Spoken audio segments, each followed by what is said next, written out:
Guys, আমি নিয়ে চলে এলাম পরের ভিডিও। এখানে আমরা মান্ডি থেকে এবার পৌঁছে যাবো মানালির দিকে। মান্ডিতে আমরা স্টে করেছিলাম, তার পরের দিন আমরা শুরু করলাম মানালি যাওয়ার যাত্রা।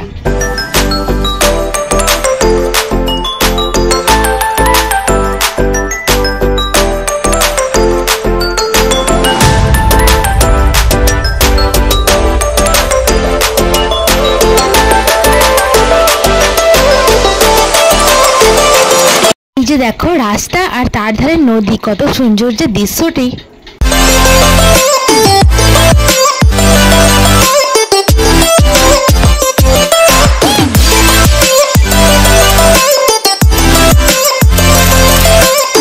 মানালি যাওয়ার পথে ঠিক মিডিলে রাস্তার মাঝে আমরা দাঁড়িয়ে পড়েছিলাম এই সুন্দর ভিউটি উপলব্ধ করবো বলে। দেখেছো দুটো পাহাড়ের মাঝখানে কিভাবে নদী বয়ে গেছে। এখানে একটি পাহাড় থেকে অপর সাইডের পাহাড়ে যাওয়ার জন্য রোপওয়ে ব্যবস্থাও ছিল। ভাড়া হলো মাথা পিছু মাত্র 250 টাকা।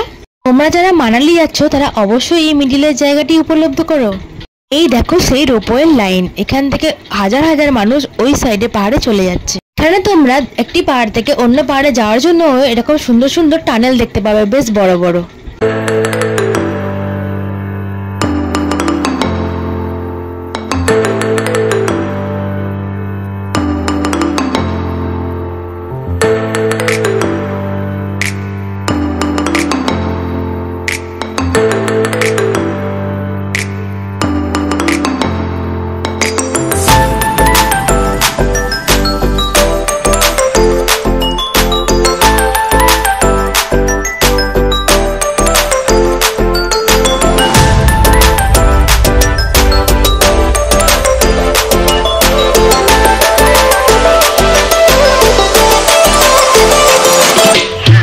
এই জায়গাটির নাম ছিল ক্যাসল। এটি কুলু মানালি হাইওয়ে ঠিক মিডিলে পড়বে।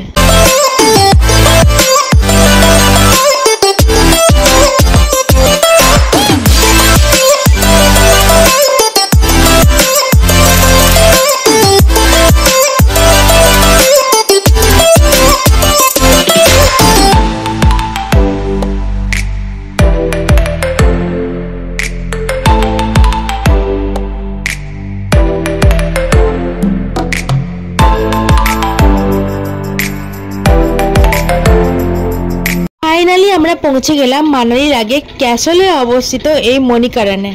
এটি ছিল একটি গুরুদুয়ার। এটি শিখদের কাছে খুবই পবিত্র একটি ধর্মীয় স্থান। গুরুদুয়ারের ভেতরে তো ছবি তোলার নিয়ম নেই, তাই আমরা ভেতরটা ছবি তুলতে পারিনি। তবে ভিতরে খাওয়া দাওয়ার খুব ভালো ব্যবস্থা আছে। বাইরে একটি মন্দিরের কাছে এখানে সারা বছরই গরম জল বেরোয়, বাট কিভাবে বেরোয় কেউ জানে। মন্দিরের ভেতরে খুবই পবিত্র, তাই একদম জুতো খুলে একদম সাইলেন্ট মুডে প্রবেশ করতে হয়। এটি হচ্ছে কাসলের খুবই একটি গুরুত্বপূর্ণ জায়গা। এবার এখান থেকে বেরিয়ে আমরা পৌঁছে গিয়েছিলাম কুলু মানালি হাইওয়ে ঠিক মাঝখানে একটি ছোট্ট রেস্টুরেন্টে। এখানে খাওয়া দাওয়া ব্যবস্থা বা এদের ব্যবহার এতটাই ভালো ছিল যে আমরা একবার নয় দুবার গিয়েছিলাম। এখানে গিয়ে আমরা প্রথমে ট্রাই করেছিলাম এই ট্রাউট ফিশ তন্দুরটি। এটার দাম ছিল মাত্র 700 টাকা। এছাড়াও এখানে আমরা বিরিয়ানি, কাবাব অনেক কিছু ট্রাই করেছিলাম। খাওয়া দাওয়া শেষ করে মানালি যাওয়ার উদ্দেশ্যে আবার আমরা রওনা দিলাম। যেতে যেতে তো সন্ধ্যে নেমেই এসেছিল। বেশ পাহাড়ের কোলে খুব সুন্দর লাগছিল সেদিন। আর দেখো ওই দূরে দেখা যায় সাদা সাদা বরফ। এবার আমরা পৌঁছে গিয়েছিলাম মানালির বিখ্যাত সল্ট ফ্যাক্টরিতে। এখানে নাকি সব ধরনের শাল পাওয়া যায় এবং কম থেকে বেশি দামের সব রকমই আছে।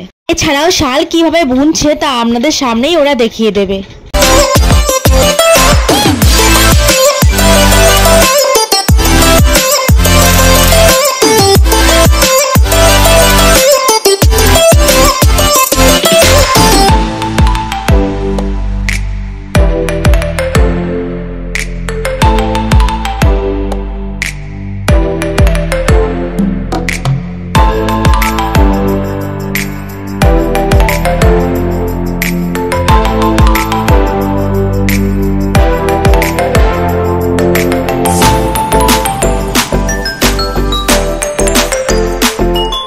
গাড়ি করে যেতে যেতে রাস্তার পাশে দেখতে পেয়ে গেলাম hot air balloon.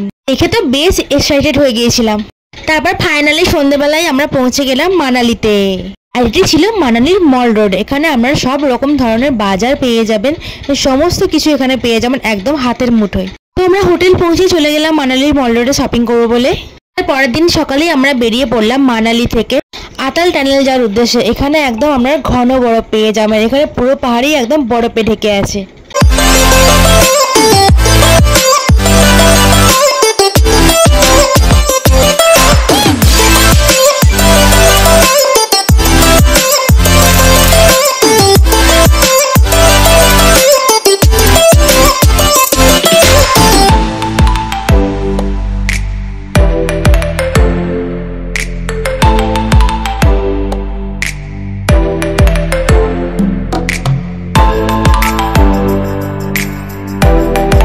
Atal tunnel ঢোকার আগে আমরা একটা জায়গায় টিফিন করবো বলে দাঁড়িয়েছিলাম, আর সেখানে এই কুকুরটির সঙ্গে দেখা ছিল তাদের একদম পোষা কুকুর, পাহাড়ি এলাকার কুকুর। এই কুকুরটিকে আমরা যতই খেতে দিই না কেন একদমই খেতে চায় না, শুধু লজ্জাবতী মুখের দিকে চেয়ে থাকে। আর এই হোটেলে আমরা অর্ডার করে দিলাম মিক্সড ম্যাগি, আর এই ম্যাগির দাম ছিল মিলে আমরা এখানে ম্যাগি পরোটা সবকিছু খেয়ে নিলাম, কারণ এবার আমরা বরফ দেখতে যাবো।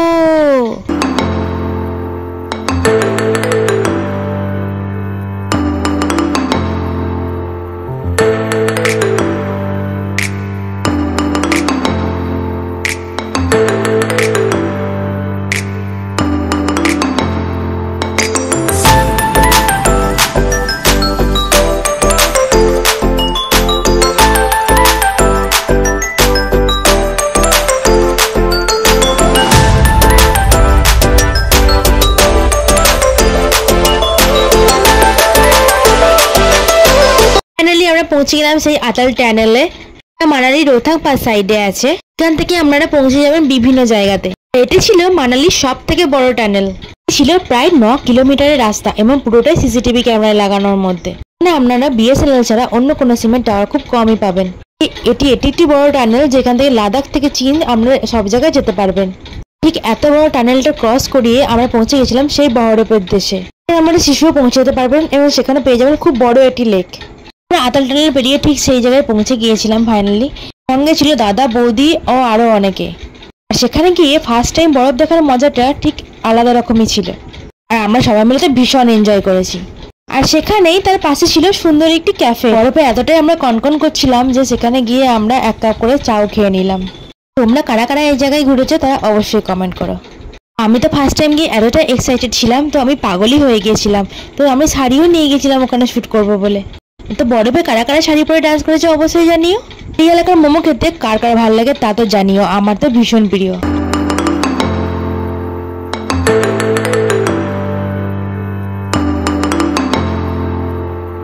বরফ দেখা শেষ হয়ে যাওয়ার পরের দিনকে আমরা আবার পৌঁছে গেলাম হিডিম্বা টেম্পলে। সবাই হিমাচল প্রদেশ জামা কাপড় পরে ভয় ফটোশুট করছে। তো আছে হিডিম্বা দেবী যেই জঙ্গলে বসে তপস্যা করেছিলেন, তাই তার নামেই এই মন্দির তৈরি হয়েছে। ছিল জঙ্গলে ঘেরা বেশ সুন্দর একটি জায়গা, আর তার মাঝখানে এই সুন্দর মন্দিরটি। দেখা শেষ করে আমরা পৌঁছে গেলাম হোটেলে, আর তার পরের দিনে সকালের ব্রেকফাস্ট ছিল এইটি। আসলে ছিল লুচি তরকারি বা চৈরের পোলাও বা ব্রেড অমলেট। সকালটা খেতে খেতে হঠাৎ একটা সুন্দর দৃশ্য দেখতে পাবো তা কল্পনার বাইরে। জীবনের সকালে উঠে ফার্স্ট টাইম এত সুন্দর স্নোফল দেখা সত্যিই ভাগ্যের ব্যাপার ছিল, তাও আবার পাহাড়ের কোলে বসে চা খেতে খেতে। সকালটা স্নোফল শেষ না হতে হতে পাহাড়ের কোলে দেখুন কি সুন্দর মেঘ জমেছে। অনুভব কজন করেছেন তা অবশ্যই কমেন্টে জানিয়েন। আমাদের ভাগ্যটা সত্যিই ভালো ছিল, সকাল বিকাল দুবেলায় আমরা এত সুন্দর স্নোফল অনুভব করতে পেরেছিলাম। এখন স্নোফলের শেষে পুরো জায়গাটা কিরকম বরফে জমে গেছে। যাই হোক, মানালি ট্যুর আমাদের এখানেই শেষ। এবার আমরা গাড়ি করে পৌঁছে গেলাম চণ্ডীগড় স্টেশনে। এবার ট্রেন ধরে রওনা দিলাম বাড়ি ফেরার উদ্দেশ্যে। ভিডিওটি ভালো লেগে থাকলে অবশ্যই কমেন্ট করবেন এবং জানাবেন।